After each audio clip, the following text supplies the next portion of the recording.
अस्सलाम वालेकुम माहिल। इससे पहले लेक्चर रिकॉर्ड कर दिया था बट वो थोड़ा गलत हो गया। So starting from beginning, what is P is directly proportional to. अच्छा, आज हम पढ़ेंगे फिज़िक्स और केमिस्ट्री में दोनों में आता है ये एक law, that is general gas law.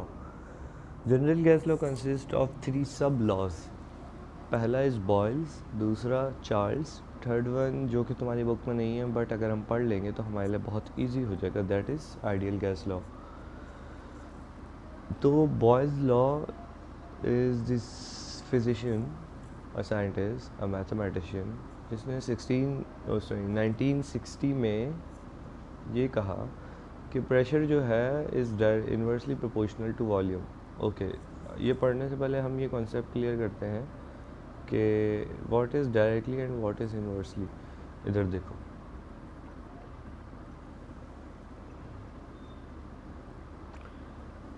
इधर जो है वो ये वाला पी समझो गैस नंबर 1 है और ये वाला पी गैस नंबर 2 है, ठीक है। ये प्रेशर है पहला वाला और दूसरा वाला वॉल्यूम है। ये कहता है कि प्रेशर बढ़ाने से वॉल्यूम कम होगी, देखते हैं कैसे। इन्वर्सली प्रोपोर्शनल हमें कहता है कि पहली चीज़ जितनी बढ़ाओगे दूसरी चीज़ उतनी कम होगी। ओके फाइन, दोनों को मल्टीप्लाई बाय 2 कर देते हैं। ये ऊपर 1 क्या है फिर? ये 1 सिंपल एक डिजिट है। अगर डिनोमिनेटर में कोई भी चीज़ होती है तो ऊपर हम 1 लिखते हैं, ठीक है। तो ऊपर हमने 1 लिख दिया, दोनों साइड को मल्टीप्लाई बाय 2 किया। पहली वाली चीज़ जो है वो हो गई 2 और दूसरी वाली हो गई 1/2, दैट इज़ 0.5। अगर देखो पहले 1 था, ये हो गया 2, यानी कि ये इंक्रीज डबल हो गया। और ये पहले 1 था और ये हो गया 0.5, यानी कि हाफ हो गया। तो जितनी चीज़ हम पहली बढ़ाएंगे उतनी ही दूसरी कम होगी। सिमिलरली अगर टेम्परेचर की बात करें, अगर टेम्परेचर जितना बढ़ा रहे हैं तो प्रेशर उतना कम होगा, जो भी वहाँ लिखी होगी। Okay, now clearing the concepts of directly proportional. Directly निकला है डायरेक्ट से, यानी कि पहली में जितना इफेक्ट आएगा दूसरी में भी उतना ही आएगा। One is gas, one is the term A and one this is term B. इसको दोनों को मल्टीप्लाई बाय 2 किया, final answer is 1 is directly proportional to 1, यानी कि पहली जितनी बढ़ी दूसरी भी उतनी ही बढ़ी, ठीक है। ओके, 2 आ गया था, फिर हमने इसको एक और करा, दोनों को आपसी डिवाइडेड बाय 2 तो 1, ठीक है। इन जनरल टर्म ये कहते हैं कि पहली चीज़ जितनी बढ़ेगी दूसरी भी उतनी बढ़ेगी। और इन्वर्सली प्रोपोर्शनल में कहते हैं कि पहली चीज़ जितनी बढ़ेगी दूसरी चीज़ उतनी ही कम होगी। Got it? तो ये कह रहे हैं कि pressure is inversely proportional to V. अब इधर देखो, तो इन्वर्सली को ऐसे भी लिख सकते हैं, इन प्रोपोर्शनल का साइन बना के ऊपर -1 और जो भी चीज़ हो, या फिर हम इसको -1 की जगह हटा के इस v को ही इन्वर्स कर दें, बात एक ही है, बट हम प्रेफर करते हैं ऐसे, ठीक है। Okay, pressure is inversely proportional to v, ये किसकी स्टेटमेंट है? बॉयल्स लॉ की इन 1960, ठीक है। एग्जाम्पल बुक में क्या लिखी है? एग्जाम्पल ये लिखी है कि हाइड्रोजन गैस आइडियल गैस है। ओके, ये वो गैस नहीं है जो कि नॉर्मली एग्जिस्ट करती है, ये वो गैस है जिसको नेचुरली ऐसा बनाया गया है कि ये हमारे मुताबिक रिएक्ट करे, ठीक है, या किसी भी लाइक अपनी स्टेट चेंज करे। ओके, ये कह रहे हैं कि प्रेशर बढ़ाने से वॉल्यूम कम होगा। ओके, तो व्हाट अबाउट टेम्परेचर? टेम्परेचर कहाँ गया? बॉयल्स कहते हैं कि temperature is constant through out the reaction. तो टेम्परेचर पहले जितना था बाद में भी उतना ही है, तो हमें लिखने की ज़रूरत नहीं है। वाई? बिकॉज इधर कोई चीज़ आ जाएगी टी और इधर कोई आ जाएगी चीज़ टी, तो ये दोनों अगर सेम हुए तो कैंसिल हो जाएंगे, ठीक है। ओके, सो बुक में जो एग्जांपल लिखी है हाइड्रोजन गैस की, अगर हाइड्रोजन गैस के पार्टिकल्स में प्रेशर बढ़ा दिया जाए, जैसे कि as we all know gas particles जो होते हैं बहुत फ्रीली मूव्ड होते हैं, तो ज़ाहिर सी बात है जितना दूर दूर पार्टिकल्स होंगे उतनी ज़्यादा जगह ऑक्यूपाई कर रहे होंगे, यानी कि उतना ज़्यादा उनका वॉल्यूम होगा, ठीक है, उतना वॉल्यूम ऑक्यूपाई कर रहे होंगे, तो प्रेशर कम होगा डेफिनेटली, या जितना भी होगा। अगर अगर हम उन पार्टिकल्स को कंप्रेस कर दें, यानी कि करीब ले आएँ, प्रेशर बढ़ा दें, जितने करीब पार्टिकल्स उतना प्रेशर ज़्यादा। सॉलिड में प्रेशर सबसे ज़्यादा होता है, लिक्विड में उससे कम, गैस में उससे कम। तो अगर उस हाइड्रोजन के पार्टिकल को हम क्लोज ले आए, कंप्रेस कर दें, तो उनमें प्रेशर बढ़ जाएगा, और वो करीब आ गए हैं तो इस दफ़ा वॉल्यूम ऑक्यूपाई कम कर रहे होंगे, ठीक है। सो प्रेशर बढ़ाने से वॉल्यूम कम हो रहा है, सिमिलरली वॉल्यूम कम करने से प्रेशर बढ़ रहा है। रिलेटेबल एग्जांपल अगर मैं दूं तो सीएनजी किट की है। जो अगर हम सीएनजी स्टेशन पे जाते हैं और वहाँ पे हम उसको कहते हैं कि भाई फिलअप कर दो, तो देर आर टू कॉन्सिक्वेंस। कैसे? अगर उसका प्रेशर कम होगा तो हमारे टूल किट में कम सीएनजी आएगी, फॉर एग्जांपल मान लेते हैं 10 kg, और अगर उसका प्रेशर ज़्यादा हो तो उस ही टूल किट में उस सिलेंडर का साइज़ नहीं बढ़ रहा, बट गैस का साइज़, गैस का मास बढ़ रहा है। कैसे?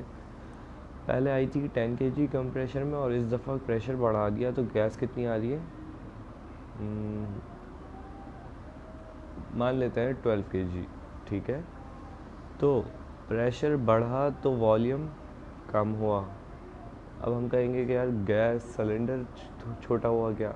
नहीं, गैस सिलेंडर छोटा नहीं हुआ, अंदर जो गैस थी उसके पार्टिकल्स छोटे हो गए। वो जो पहले वॉल्यूम ऑक्यूपाई कर रहे थे, यानी कि पूरा सिलेंडर ऑक्यूपाई कर रही थी 10 kg, अब वो कम जगह ऑक्यूपाई कर रही है, तो जो जगह खाली है वहाँ पे और जगह और गैस आ गई। Got it? तो बॉयल्स सिर्फ इतना से कहता है। अब आ जाते हैं चार्ल्स लॉ पे। चार्ल्स इज़ द साइंटिस्ट जिसने इसी के 4 साल बाद ये डिस्कवर किया कि volume is directly proportional to temperature. कैसे? कोई एग्जांपल सोचो जो है, अच्छा छोड़ो, एग्जांपल सिंपल सी हाइड्रोजन गैस की ही बुक में लिखी हुई है।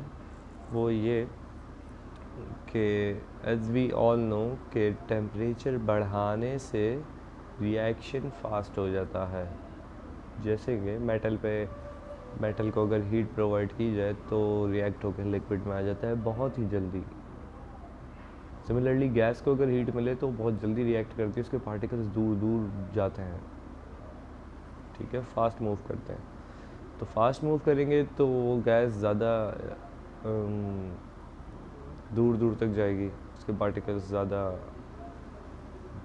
वाइडली स्प्रेड होंगे, तो फिर वो जगह ज़्यादा ऑक्यूपाई करेगी, वॉल्यूम ज़्यादा ऑक्यूपाई करेगा। कैसे? टेम्परेचर बढ़ाने से।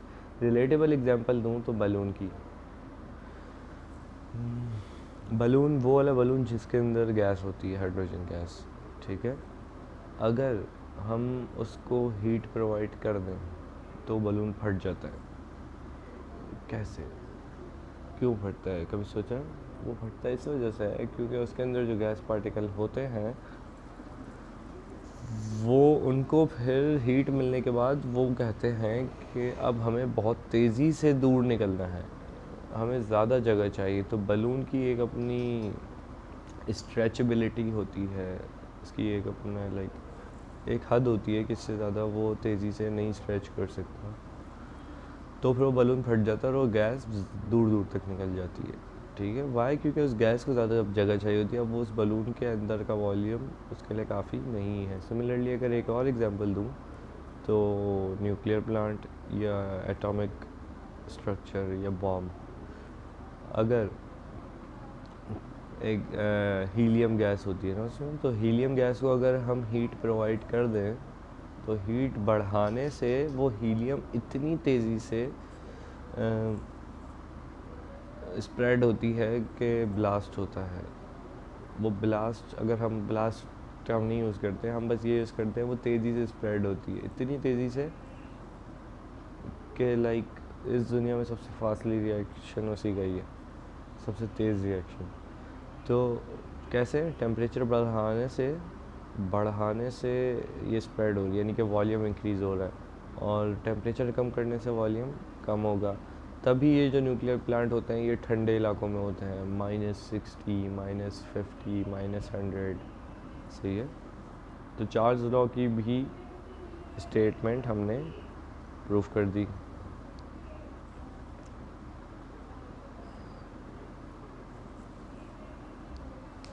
ओके, इसको मैंने सिंप्लीफाई करना भूल गया है। सिंप्लीफाई हम तीनों को एक साथ करेंगे लास्ट में। Last law is ideal gas law. Ideal gas law हमें कहता है कि आइल इज द वन करेक्शन, ये थर्ड लॉ जो है ये अवोगाड्रोस लॉ है।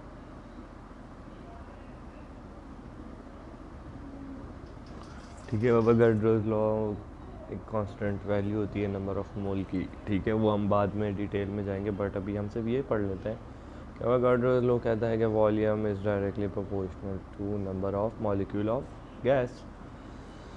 जितने नंबर ऑफ़ मॉलिक्यूल बढ़ाएंगे हम उतना वॉल्यूम ज़्यादा ऑक्यूपाई करेंगे। ये बात रिलेटेबल है, हमें ज़्यादा समझने की भी ज़रूरत नहीं है। हाइड्रोजन गैस पहले 1 kg थी, अब हमने उसे कर दी 2 kg, और डेफिनेटली वो ज़्यादा जगह ऑक्यूपाई कर रही होगी। ठीक है, रिलेटेबल है ये चीज़। Okay fine. एवोगाड्रोस लॉ हो गया, चार्ल्स लॉ हो गया, और बॉयल्स लॉ हो गया। बॉयल्स लॉ को दो तरीके से लिख सकते हैं। कैसे?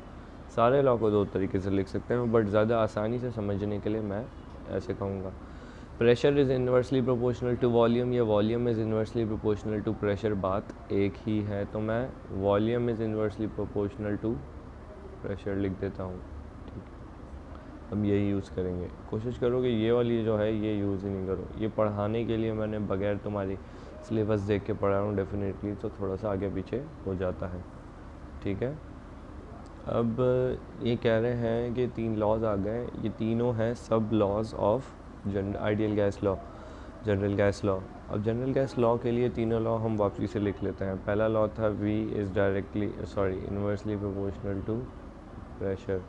दूसरा लॉ था V is directly proportional to temperature. तीसरा लॉ था V is directly proportional to number of mole या number of particle of gases. ठीक है, अब इन तीनों को जब हम कंबाइन करें तो लेफ़्ट वाली साइड जो है वो एक वी में आ जाएगा, बिकॉज़ वॉल्यूम एक ही गैस की अगर बात हो तो ये वॉल्यूम हो गया, इस प्रोपोर्शनल का साइन आ गया, ऊपर T और N आ गया, और नीचे P आ गया।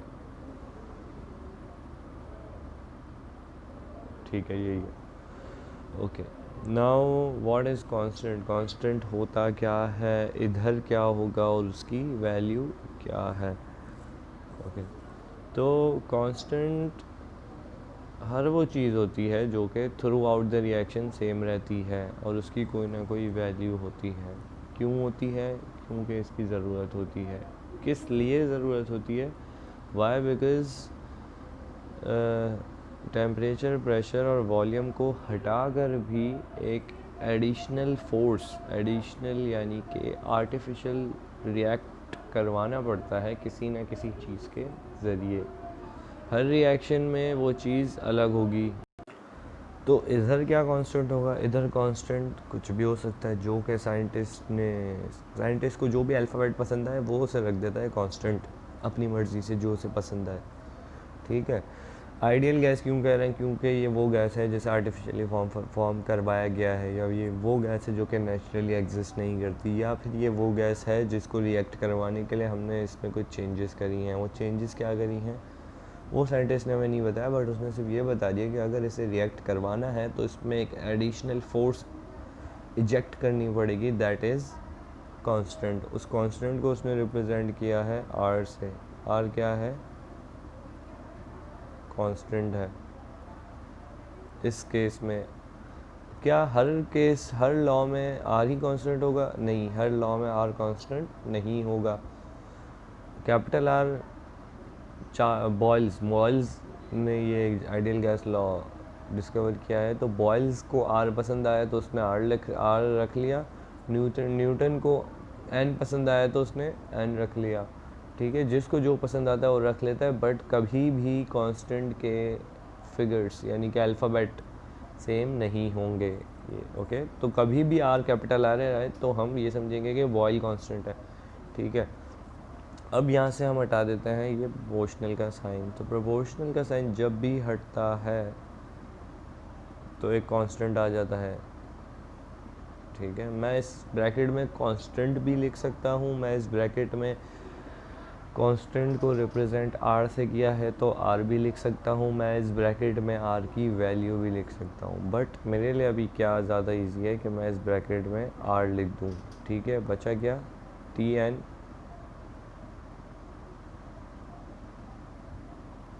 एन और टी बच गया, और नीचे बच गया पी, ठीक है। ये पी यहाँ पे डिवाइड हो रहा है तो दूसरी साइड पे जाके मल्टीप्लाई होगा, तो ये हो जाएगा P V is equals to, सबसे स्मॉल लेटर पहले आता है, फिर आर और फिर टी, ठीक है। तो ये P V is equals to N R T is the ideal gas law, जो कि एक बहुत वास्ट टॉपिक है और हमने बहुत जल्दी पढ़ लिया है। डेफिनेटली कन्फ्यूजन होगी, जो भी हो तो मुझसे पूछ सकते हो मैसेजेस पे, कॉल पे, जहाँ दिल चाहे। अब आते हैं pressure, volume and R T. What is R? R constant है, आर की वैल्यू होती है, देखो आइल मैं विदाउट बुक पढ़ा रहा हूँ तो हो सकता है मेरे फिगर्स थोड़े से आगे पीछे चले जाएं, ठीक है।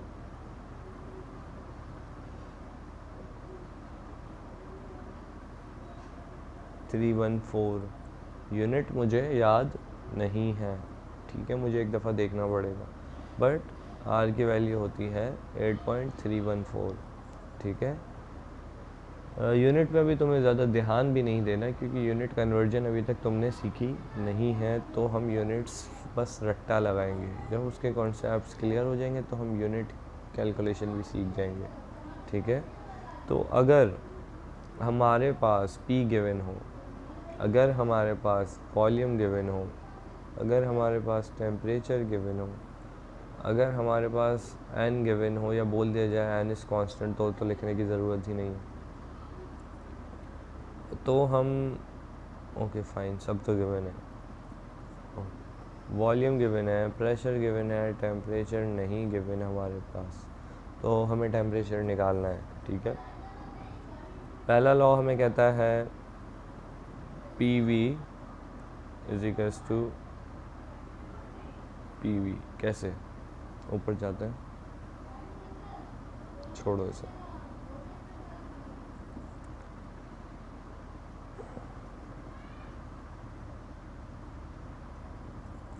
P V is equals to N R T होता है, हम सबको पता है।